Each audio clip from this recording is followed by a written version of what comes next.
जी हाँ, चौथे दिन का खेल इंग्लैंड इंडिया के टेस्ट मैच में लॉर्ड्स में 14 विकेट गिरा चौथे दिन के खेल में। और इस वक्त अगर आप मुझे बड़े ऑनेस्टली पूछें, भारत को 135 रन और चाहिए, इंग्लैंड को 6 विकेट। ऐसा लगने लगा है मुझे कि इंग्लैंड का पलड़ा भारी है। मैं ये इसलिए कह रहा हूँ क्योंकि एक स्टैट मेरे जहन में आया है, जो अभी अभी आया है कुछ देर पहले, कि सिंस 2015 से जो टीमें 200 या 200 के नीचे वाले टारगेट जो चेस नहीं कर पाए हैं, उसमें 3 बार इंडिया और पाकिस्तान और 1 बार ऑस्ट्रेलिया और आयरलैंड। तो इतिहास पिछले 10 साल का इंडिया के खिलाफ है। ये पहली बात आपको बता दूं। दूसरी बात आपको ये बता दूं कि आज जो डिफेंसिव मूव टीम मैनेजमेंट ने किया कि आपने आकाशदीप को ऊपर भेज दिया बल्लेबाजी करने के लिए नाइट वॉचमैन के तौर पर, और बेसिकली आपने कहा बली का बकरा हो, आपकी विकेट जाती है तो जाए, कोई फर्क नहीं पड़ता। ये कोई नहीं सोचता कि आखिर के 20 मिनट में आपने भेज दिया उसको आकाशदीप को, ठीक है, कल फिर आना है उसको बल्लेबाजी करने के लिए 5वें दिन, तब क्या होगा? तब कहाँ बचते फिरोगे? ये जो पुरानी दकियानूसी ख्याल है कि हम डिफेंसिव खेलेंगे और ये जो नाइट वॉचमैन है इसको भेजेंगे, ये 80 90 70 50 60 ऐसे दशक में होता था ये सब। पिछले कुछ सालों में तो ये मूव कम ही कर दिया गया है। और अगर आपको किसी को भेजना है तो आप वॉशिंगटन सुंदर को ही भेज देते हैं आगे। वॉशिंगटन सुंदर लेफ्ट हैंडर भी है, वो एक लेफ्ट राइट कॉम्बिनेशन भी हो जाता। वो तमिलनाडु के लिए ऊपर बल्लेबाजी भी करते हैं। वो क्यों नहीं किया आपने? Why did you make this move of sending Akashdeep? Akashdeep वैसे ही नीचे कुछ नहीं करता, वो तो बच बच के खेल रहे थे, पूरी तरह से बच बच के खेल रहे थे। वो लास्ट में जब आए बल्लेबाजी करने के लिए, मतलब वो लाइन में नहीं आ रहे थे गेंद के। मुझे पता है कुछ लोग कहेंगे तुझे क्या पता है, तूने तो टेस्ट मैच कहाँ खेला है। नहीं, मैंने नहीं खेला है, और मैं अपना व्यू पॉइंट बता रहा हूँ आपको कि आप वॉशिंगटन सुंदर को ऊपर भेज लेते। अगर आपको ऋषभ पंत की विकेट को बचाना ही था, आप वॉशिंगटन सुंदर को ऊपर भेज देते। वो थोड़ा फ्लुएंट प्लेयर भी है, वो खुल के खेलेगा, और कल जब आते तो और भी वो बड़ा खुल के खेलता। ये मुझे बिल्कुल समझ में नहीं आया, ये मूव सीरियसली मुझे समझ में नहीं आया।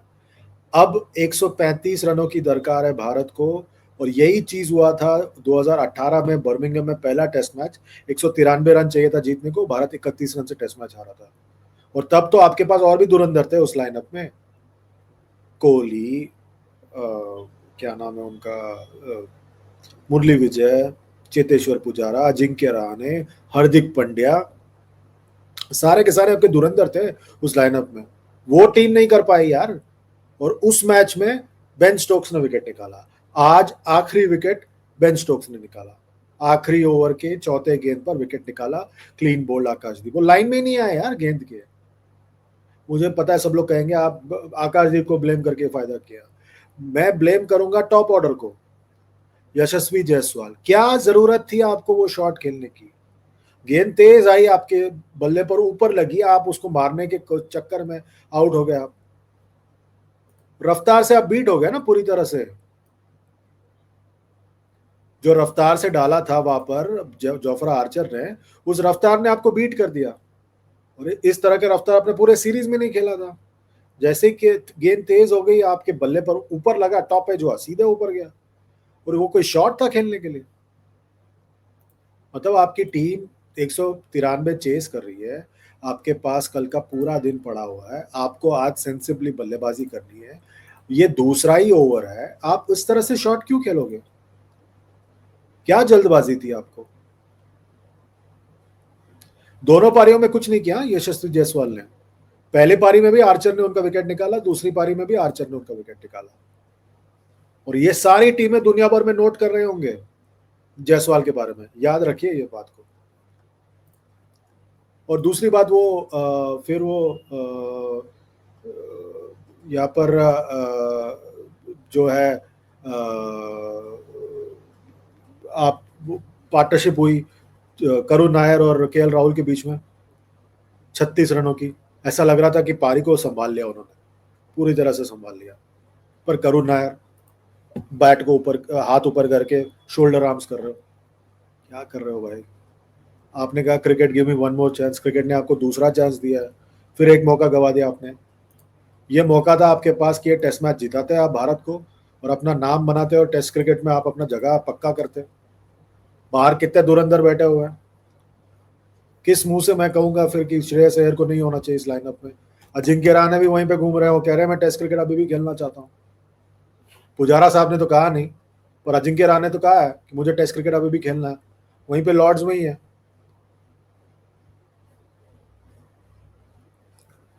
वो आउट हो गए, फिर ब्राइडन कार्स, वो अपने कप्तान साहब आए। कप्तान साहब को पहले आउट दिया गया था, वो मैंने रिवर्स किया उन्होंने, कॉट बिहाइंड का डिसीजन, और उसी ओवर में वो ब्राइडन कार्स ने उनको चलता किया 6 रन पर। कप्तान साहब ने भी कुछ नहीं बनाया इस मैच में, पहले पारी में 16, दूसरी पारी में 6। तो कप्तान साहब के साथ वो बातचीत हो रही थी, क्योंकि कल कप्तान साहब ने इंग्लैंड को बातचीत सुनाई थी, जैक क्रॉली को, वो बात याद था इंग्लैंड को। जैसे आए बल्लेबाजी करने को, सारे लोग बोलने लगे, वो भी बोलने लगे, जरूरत ही नहीं था।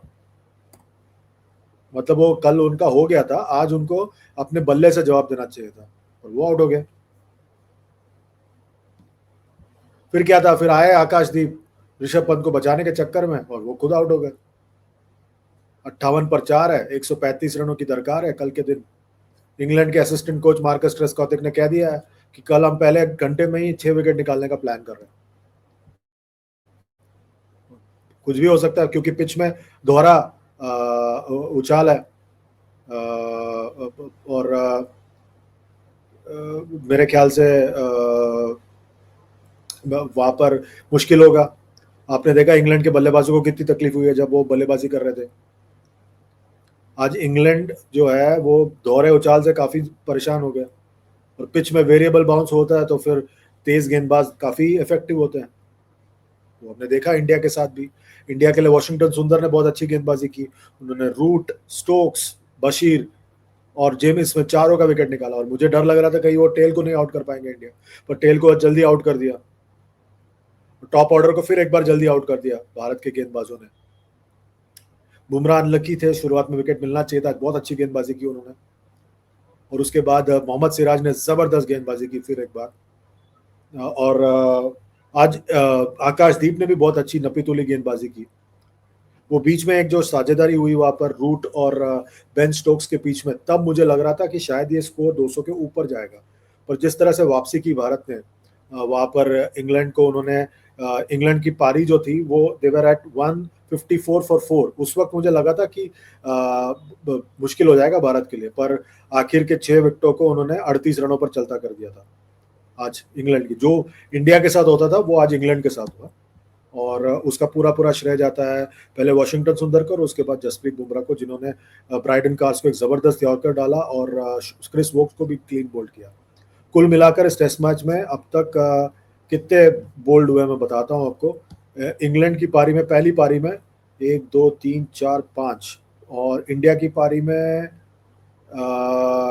इंग्लैंड की दूसरी पारी में 5 6 7 8 9 10 11 12, इंग्लैंड की पहले दो इंग्लैंड की पारियों को मिलाकर 12, और फिर आज वन में लास्ट में एक 13वां विकेट क्लीन बोल्ड के तौर पर गया।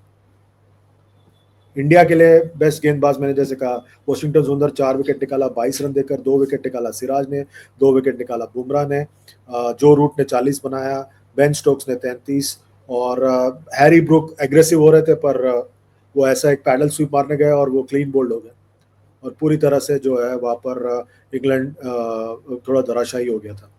पर अब जो है मुश्किल भारत का है। भारत के लिए मुश्किल, केएल राहुल अभी भी बने हुए हैं, 33 पर बल्लेबाजी कर रहे हैं, 6 चौके लगा चुके हैं। करुण नायर आउट हो गए। अब कल आएंगे ऋषभ पंत, फिर नीतीश कुमार रेड्डी है, रविंद्र जडेजा, वॉशिंगटन सुंदर। ये दिक्कत है भारत के लिए, क्योंकि आखिर के 2 बल्लेबाजों से आप कुछ उम्मीद ही नहीं कर सकते, सिराज और बुमराह। यही है क्रूशियल पार्टनरशिप, केएल राहुल और ऋषभ पंत। बहुत मुश्किल है भाई, बहुत मुश्किल है। 3 ऑलराउंडर है, तीनों ऑलराउंडर को कंट्रीब्यूट करना पड़ेगा अब इस वक्त बल्ले के साथ। I think it's going to be a very interesting match, पर मुझे कहीं ना कहीं लग रहा है इंग्लैंड का पलड़ा भारी। और मैंने आपको स्टैट भी बताया था, 2015 से अब तक जो टीमों ने 200 या 200 के नीचे टोटल चेस किया है, नहीं चेस किया है, वो है 3 बार भारत ने। पाकिस्तान ने 3 बार, भारत ने 3 बार, ये सबसे ज्यादा है। और फिर एक बार ऑस्ट्रेलिया ने और एक बार पाकिस्तान ने। तो भारत के लिए बहुत इतिहास भारत के खिलाफ है। 4 विकेट पहले ही जा चुका है। इंग्लैंड बहुत ज्यादा एक जोश के साथ गेंदबाजी कर रहे हैं, और उस आखिरी विकेट के बाद तो और भी ज़्यादा जोश उनका सर चढ़कर बोलेगा। आपको क्या लग रहा है? वीडियो के नीचे कमेंट कीजिए, लाइक कीजिए, शेयर कीजिए, सब्सक्राइब कीजिए और साथ ही साथ नोटिफिकेशन की घंटी बजाइए। अभी के लिए बस इतना ही। अपना ख्याल रखिए। Goodbye for now.